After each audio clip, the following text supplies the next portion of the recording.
నమస్కారం ప్రజలారా, ఈరోజు పేపర్లోని ముఖ్యాంశాలు చూసుకుంటే, మన ఆంధ్రప్రదేశ్లో వార్తల్లోని చూసుకుంటే, అలాగే నా వీడియో లైక్ చేయండి, నా ఛానల్ని సబ్స్క్రైబ్ చేయండి please. AP CS Neerabh service పొడిగింపు. 6 నెలల సర్వీస్ పొడిగించిన ప్రభుత్వము. కేంద్ర అనుమతి ఇవ్వడంతో ఉత్తర్వులు జారీ. విశాఖ ఉక్కు స్థానంలో రాజధాని, జగన్ యోచన.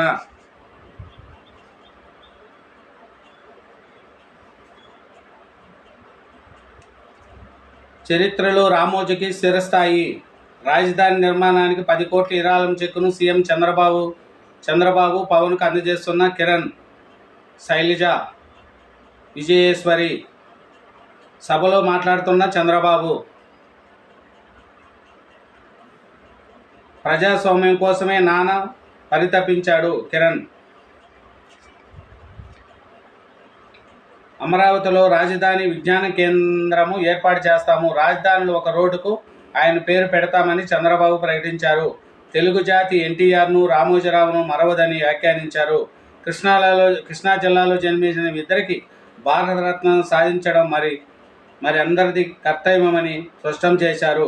విజయవాడలోని కామూరులో రాష్ట్ర ప్రభుత్వం ఏర్పాటు చేసిన రామోజీరావు సంస్కరణ సభకు సతీ సమేతంగా చంద్రబాబు హాజరయ్యారు. రామోజీరావు విలువలు ఆయన సేవాభావి తరాలకు స్ఫూర్తి అని అన్నాడు. నీతి నిజాయితీగా వ్యాపారం చేసిన ఆయన ఆర్థిక మూలాలకు దెబ్బతీసేందుకు మార్గదర్శనంపై గత ప్రభుత్వం కుట్ర చేసిందని చంద్రబాబు గుర్తు చేశారు. పరిశోధనాత్మక జర్నలిజము ఇష్టము ఎన్ రామ్. ప్రజల పక్షపాతి పవన్ కళ్యాణ్. ప్రజాస్వామ్యానికి ప్రత్యేక స్వేచ్ఛ ఎంత అవసరమో ఈ దేశానికి రామోజీరావు చాటి చెప్పారని ఉప ముఖ్యమంత్రి పవన్ కళ్యాణ్ కొనియాడారు.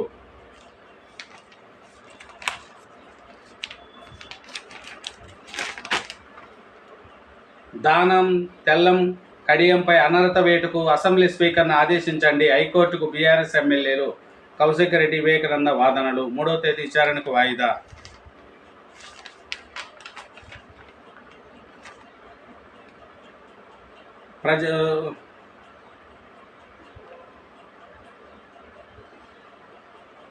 ఈ కార్యక్రమంలో రామోజీరావు కుటుంబ సభ్యులు, మంత్రులు నారా లోకేష్, నారాయణల మనోహర్, సత్యకుమార్, పార్థసారథి, కొల్లు రవీంద్ర, రాజస్థాన్ పత్రిక ఎడిటర్ గులాబ్ కోటారి, సినీ ప్రముఖులు రాఘవేంద్రరావు, రాజమౌళి, బోయపాటి శ్రీను, అశ్విని దత్తు, శ్యాంప్రసాద్ రెడ్డి, ఎంఎం కిరవాణి, ప్రసాద్ రెడ్డి, జయసుధా, మురళీమోహన్ తదితరులు పాల్గొన్నారు.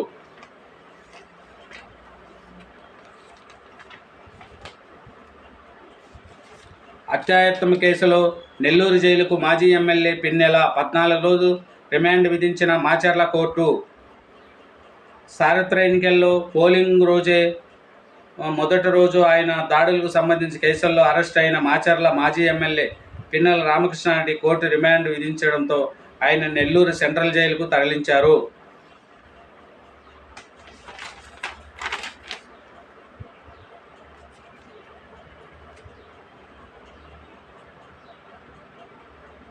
జగన్ విశాఖ పరిపాలన రాజధానిగా పర్యటించిన సంగతి తెలిసింది. అక్కడ విశాఖ ఉక్కును ఎత్తేసి కర్మాగారానికి చెందిన 30,000 ఎకరాల్లో రాజధాని పెట్టామని జగన్ ఒక విచిత్రమైన ఆలోచన చేశారంట.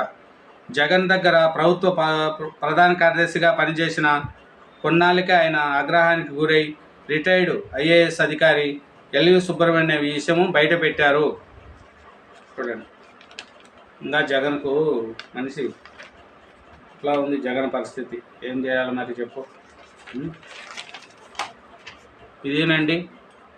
ప్లస్ నిన్న జరిగిన సంస్కరణ సభ రామోజీరావు గారిని ఇప్పటికీ మర్చిపోలేమండి. ఎందుకంటే ఆయన చాలామందికి హెల్ప్ చేశాడు. పత్రిక కష్టపడి పైకి వచ్చినోడండి రామోజీరావు గారు. కాబట్టి ఆంధ్రప్రదేశ్ అమరావతి రాజధాని కోసం 10 కోట్ల విరాళం కూడా ఇచ్చారండి. ప్రతి ఒక్క దాత ఎవరైనా డబ్బులున్న వాళ్ళు అమరావతి కోసం డబ్బులు ఇవ్వండి. మంచి రాజధాని డెవలప్మెంట్ చేస్తారు చంద్రబాబు నాయుడు గారు. నేను చెప్పేది ఒకటేనండి, 24 నెక్స్ట్ 29 కూడా చంద్రబాబు నాయుడు గారిని మన సీఎంగా ఎన్నుకోవాలని కోరుకుంటున్నామండి. ప్రజలు కూడా చంద్రబాబు నాయుడు గారే కావాలని, ఎందుకంటే రాజధాని డెవలప్మెంట్ అవ్వాలి అంటే చంద్రబాబు నాయుడు గారే సీఎం కావాలండి. కాబట్టి చంద్రబాబు నాయుడిని నెక్స్ట్ 29కి కూడా సీఎం అవ్వాలంటే ఇప్పటి నుంచి ప్రణాళిక చేసి ప్రజల్లో చేయాలండి. 1వ తారీఖు నుంచి 7,000 రూపాయలు, 4,000 పింఛను, 3 నెలల బకాయిలు 1వ తారీఖున పింఛను ఇస్తున్నారండి.